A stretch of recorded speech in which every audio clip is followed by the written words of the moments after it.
युवराज अपने पिता विष्णु से उसी दिन मिलने गया जिस दिन काली जगदीशपुर में महादेव की शादी हो रही थी, यानी कि विष्णु के छोटे भाई का। इसके पहले उनके नाना नहीं लेकर गए जेल में मिलवाने के लिए। विष्णु चिल्लाता रहा, चीखता रहा, उसके बावजूद नहीं लेकर गए। और जब वो लेकर गए तो उसी दिन उनके घर में बहुत बड़ी खुशी मनाई जा रही थी। शादी हो रही थी, एक नया जीवन बस रहा था। गाइस, ऐसा क्यों? महादेव लिपड़ी चुपड़ी बातें बहुत करते हैं कैमरा के सामने, लेकिन युवराज को अपने शादी में क्यों नहीं बुलाया? क्या डर लग रहा था महादेव को युवराज से? इतने छोटे से बच्चे को डर लग रहा था? मालती का मौत अगर चाहते तो महादेव बचा लेते, मालती की मौत ना होती। अगर महादेव अपनी माँ अपने बाप को लेकर के खड़ा हो जाता तो शायद आज मालती इस दुनिया में होती। एक छोटे से बच्चे का माँ का साया नहीं हटा होता। उस घर में विष्णु का ही कमी नहीं था, विष्णु का ही गलती नहीं था, एक एक लोग गलत थे गाइस, तब जाकर के मालती की डेथ होती है। अगर परिवार चाहता है तो परिवार बस जाता है। एक की गलती से कभी गलती नहीं होती है। सिर्फ मालती की ही गलती नहीं थी। मालती चीखती रही, चिल्लाती रही कि मैं कुछ नहीं करूंगी, अपने बच्चे को छोड़कर मैं कुछ नहीं कर सकती, क्योंकि मेरा बेटा है। मैं बेटे को छोड़कर अपना जान भी नहीं दे सकती, क्योंकि मेरा बेटा मेरे बिना न रह नहीं पाएगा। तो कैसे सब लोग मान लें कि मालती अपने आप अपना मौत का जिम्मेदार है? गाइस, इन लोगों के फेस का नकाब हटाना बहुत ज्यादा अनिवार्य है। विष्णु के जेल जाने के बाद महादेव यहाँ पे जो इतने बड़े प्रॉपर्टी के प्रेजेंट टाइम पे मालिक बन बैठा है ना, इसके फेस का नकाब हटाना है। तो आइए गाइस, आज हम इसी मुद्दे पे आप सबसे बात करते हैं। तो स्वागत है आप सबको हमारे यूट्यूब चैनल में। कैसे हैं आप सब? अच्छे ही होंगे। गाइस, आप लोग तो वैसे काफी वीडियो में देखे होंगे, तो हमारे वीडियो के माध्यम से भी जान लीजिए कि जिस दिन उनकी शादी हो रही थी काली जगदीशपुर में, उस दिन युवराज अपने पिता से मिलने गया था। गाइस, इसके पीछे बहुत बड़ा रीजन हो सकता है। इसके पहले तो उनके नाना नहीं लेकर गए थे मिलवाने के लिए। अब महादेव की एक बात हमें नहीं समझ में आती है, हर बात पे यही कहते हो कि विष्णु भाई से पूछ के किए, विष्णु भाई से पूछ के किए, विष्णु भाई से मिलने गए। अरे मिलने नहीं जाओगे, मिलने तो जाओगे, दिखावा तो करना ही है तुमको ना, दिखावा तो करोगे ही ना। विष्णु के इतने बड़े बड़े चैनल संभाल रहे हो, पैसा ऐंठ रहे हो उसका, उसी के नाम से अपना भी चैनल खड़ा कर लिए हो।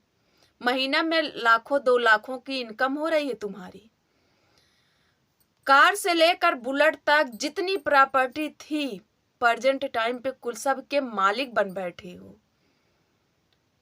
मालती के बेड से लेकर वॉशिंग मशीन, किचन तक सबके मालिक बन बैठे हो। तो मिलने नहीं जाओगे? अगर विष्णु जेल से बाहर नहीं आ रहा ना तो तुम्हारी वजह से, अगर शायद तू पैर भी करता होता ना तो आज विष्णु जेल से बाहर आ गया होता। अब मालती की डेट ऐसे नहीं हुई है।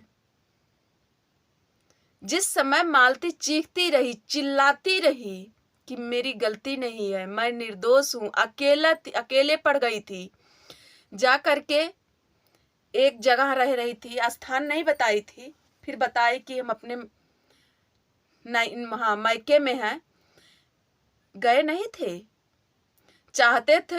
चाहते तो अपनी माँ को ले जाकर के मालती को समझा बुझा कर घर ले आते, भाई को और भाभी को दोनों को समझा बुझा कर एक कर देते। लेकिन नहीं, उस समय तो विष्णु तुम्हारा दुश्मन था, मालती भी तुम्हारी दुश्मन थी। और तुम्हारे घर के लोग क्या बोलते थे, तुम्हारी माँ वो भी क्या बोलती थी, हमसे कोई मतलब नहीं है, वो लोग अपना अकेले रहते हैं, अकेले खाते हैं, अकेले कमाते हैं। अब तो मतलब है ना, अब तो बहुत सारा तुम्हें मतलब है,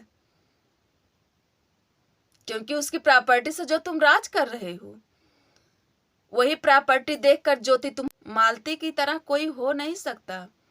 ज्योति हो चाहे कोई और भी हो, ज्योति आई थी तुम्हारे घर ना तो छप्पड़ नहीं था, छप्पड़ से पानी टपकता था, खाना के लिए दाने नहीं थे। लेकिन मालती ने मेहनत करके सुबह शाम मेहनत किया, आज इतना कर दिया ना तुम्हारे घर में खाने को हो गए हैं, सर पे छत हो गए हैं, तब जाके ज्योति आई है। इसे देखकर आई बात समझ में? तो मालती में कोई लगेगा नहीं। और जो तुम सोच रहे हो, क्या सोचकर युवराज को नहीं बुलाए? जो तुम सोच रहे हो कि युवराज को हम बुला लेते तो ये सब प्रॉपर्टी देख करके समझ जाता कि प्रॉपर्टी मेरी माँ का है, मेरे पिता का है, और उसे पता चल जाता कि हमारा घर कहाँ है, और तुमसे छीन लेता है समय पे। तो टेंशन मत लो, एक दिन ऐसा आएगा कि युवराज तुमसे छीन लेगा, अपना अधिकार छीन लेगा। वो बच्चा जिस दिन बड़ा हो जाएगा ना तो किसी के कहने की आवश्यकता नहीं है, वो बच्चा अपना अधिकार खुद छीन लेगा। अरे क्या बात करते हो यार। अरे एक बार मालती का वीडियो, तुम तो वही दिखाते हो जो मालती बना के गई है। एक बार मालती का वीडियो जा करके पीछे देखो ना। मालती अपनी प्रॉपर्टी नहीं दिखाती थी, मालती अपने घर का एक एक सदस्य को कैमरा में लेकर आती थी, चाहे वो नानी हो, चाहे वो नाना हो, चाहे वो सासू माँ हो, चाहे जो भी थी, मौसी हो, सबको कैमरा में लेकर आती थी और सबसे प्यार से मिलती थी, जुलती थी, हंसती थी। कुछ उसका जो नादानीपन था ना वही पब्लिक को भा जाता था। कितना दिन हो गया, तुम्हारे नाना तो कैमरा में नहीं आए हैं, सबसे आशीर्वाद ले रहे हो। बिसरू भाई से गए जेल में आशीर्वाद लेने। अब भाई माई भैया बड़ी न रुपया, माई बड़ी न बपैया, सबसे बड़ी रुपैया। जेल में गए उनसे आशीर्वाद लेने के लिए, और घर में जो तुम्हारे बुजुर्ग थे, तुम्हारे नाना, नाना का पैर छूकर आशीर्वाद लिए तुमने? नहीं, क्यों लेगी भाई? क्या है नाना के पास? कुछ तो नहीं है।